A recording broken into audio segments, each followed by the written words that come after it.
It is said when you take a picture of someone, you capture their soul in the camera. It is also said that if you print it off, that picture contains the soul itself, and you can control them with it.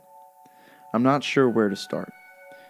Do you know what the primordial soup is? A veritable ocean of elements, all floating around randomly. And through millions of years of time, eventually the right set of random circumstances came to pass, and the elements were able to connect together and form the world's first single-cell organism. Now that's a really boiled down version of it, but I'm sure you get the gist of it. Fast forward a few billion years to the early 1990s, when internet use began to rapidly accelerate. Every home had a computer, and new connections between computers were opening on by the second basis. Trillions of bytes of data began to transfer around the world at the speed of light: music, text, sound, and most importantly, pictures.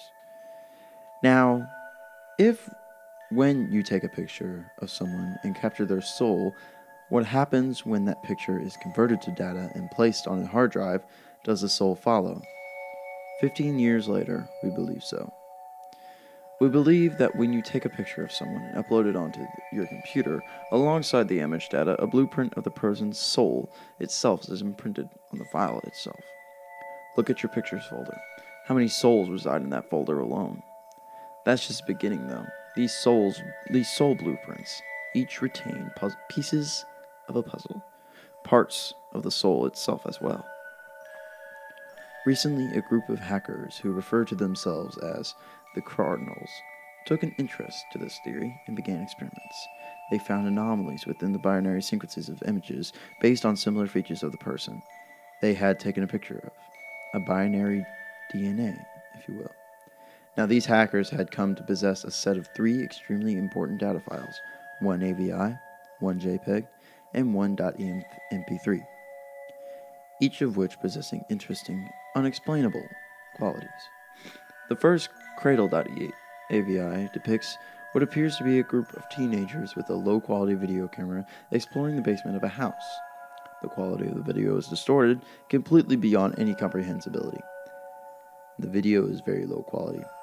For most of the video, the camera is passed around the group, handed back and forth and jerked around too much to make anything noticeable out.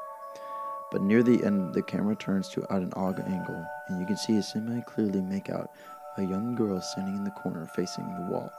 Her hair is long and black, and she is wearing some form of white dress. You only see her for a split second, but many people who have seen the video claim there just seems something wrong with her. A bit deformed, but not in a way anyone can explain. But the truly peculiar property of this video is what happens to the user's computer at the end of it. On the last second of the video, if not already, so the video will force full screen itself.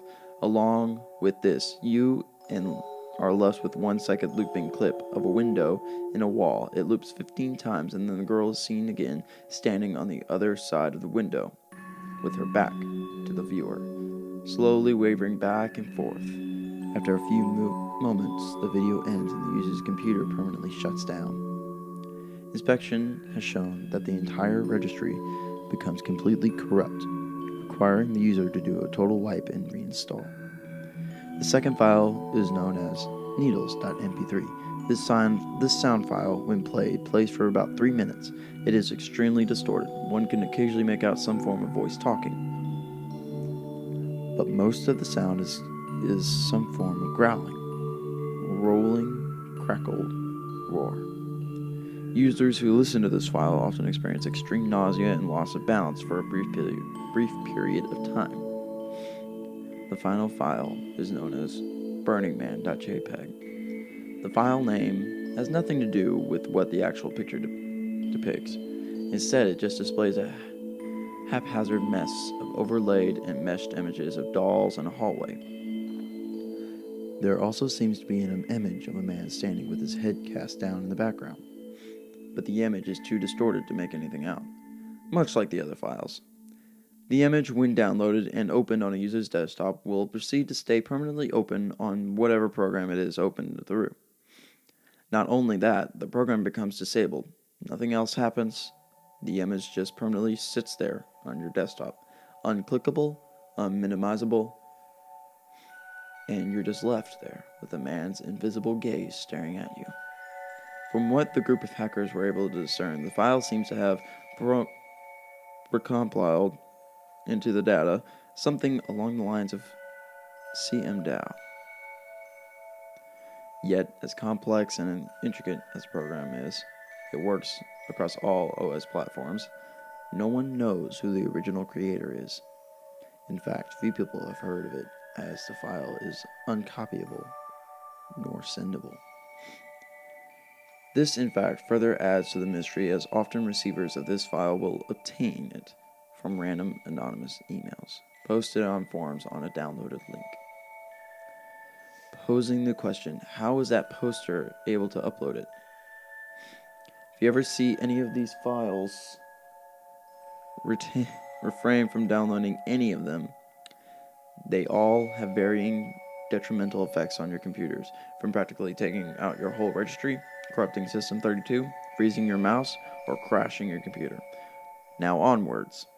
The group of hackers, the Cardinals, took to analyzing these 3 files and comparing their odd behaviors.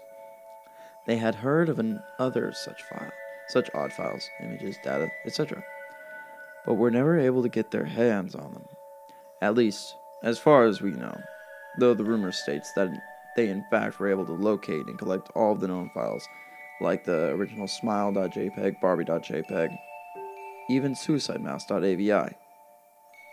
Not even the grifter was able to escape their grasp. Rumor also states the grifter video even exists, but that's another story. Nonetheless, all these files in hand, the group lined the files up and began to meticulously work through the binary 0/1 at a time, checking for similar strings and series of binary that matched, and they did manage to successfully do so. At least, legend states. The result was 7 individual execute files that did nothing. Simply a gibberish pile of zeros and ones. They endless puzzled over the files, each tackling execute each. They decided to name them after themselves: lust, gluttony, greed, envy, sloth, wrath, and pride. At last, they attempted to line the files up. Remarkably, something odd happened. The copies of the files quite suddenly meshed together. The result was a single, complete execute, already named barelybreathing.exe. And what of this file? Well, not much else is known after that point. They were too smart to just execute it. They analyzed the file every possible way: hex, binary, conversions, anything to figure out what this odd file would do. To no avail. Even after forming together, it was an even bigger jumble of ones and zeros, and made no more sense than the separate executes. They backed the file up on a flash drive and proceeded to run it. That was the last command found run on their destroyed computers a week later. Their corpses had been disfigured beyond recognition. The description of the corpses stated that it almost seemed as if they had been brutally slashed across the faces and arms. Every square inch of skin that had been bare had been mutilated, almost microwaved, and then sliced repeatedly by a micro-thin razor. The government attempted to hush up the event, but there was some media leakage, and because the Cardinals had been keeping a blog about amongst themselves and a few close friends, it's closed down and deleted now, so don't go trying to find it. It quickly spread out as per what they had been attempting to accomplish, and if it was or was not related to their terrible deaths. And what of the flash drive?